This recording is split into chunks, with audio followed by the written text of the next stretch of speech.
குறிப்பாக பார்த்தீங்கன்னா கடந்த அதிமுக ஆட்சியில் பார்த்தீங்கன்னா கிட்டத்தட்ட 70 முதல் 80% பணிகள் இதில் வந்து முடிவடைந்தது. ஆட்சி மாற்றத்தின் ஒரு காரணம். அதன் அடிப்படையில் தான் நம்மளுக்கு இந்த மனை வந்து வழங்குவதில் வந்து தாமதம் ஏற்பட்டுள்ளது என்பதையும் இந்த தருணத்திலே சுட்டிக்காட்டி இறுதியாக ஒரு கோஷத்தை நிறைவு செய்து இந்த ஆர்ப்பாட்டத்தை நிறைவு செய்வோம் என்பதை தெரிவித்துக் கொள்கிறேன். முன்னதாக இந்த ஆர்ப்பாட்டத்தில் கலந்து கொள்ள வருகை தந்த அண்ணாச்சி வழக்கறிஞர் செல்வகுமார் அவர்களுக்கு நம்ம சங்க தலைவர் சண்முகசுந்தரம் சால்வை அணிவித்து மரியாதை செலுத்துவார்கள்.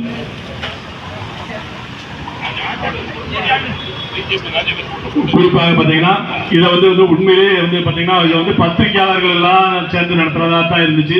இருந்தாலும் நம்மளுடைய இந்த கவனஈர்ப்பு ஆர்ப்பாட்டம் குறித்தான செய்தியை கேட்டுதான் அண்ணாச்சி அவர்கள் வருகை தந்தார்கள். அண்ணாச்சி அவர்களுக்கு இந்த தருணத்திலே மென்மேலும் நன்றியை தெரிவித்துக் கொள்கிறேன். அதே போலதான் அண்ணாச்சி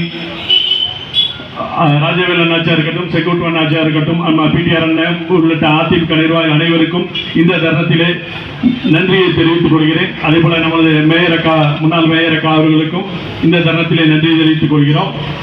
இறுதியாக ஆர்ப்பாட்ட கோஷம்.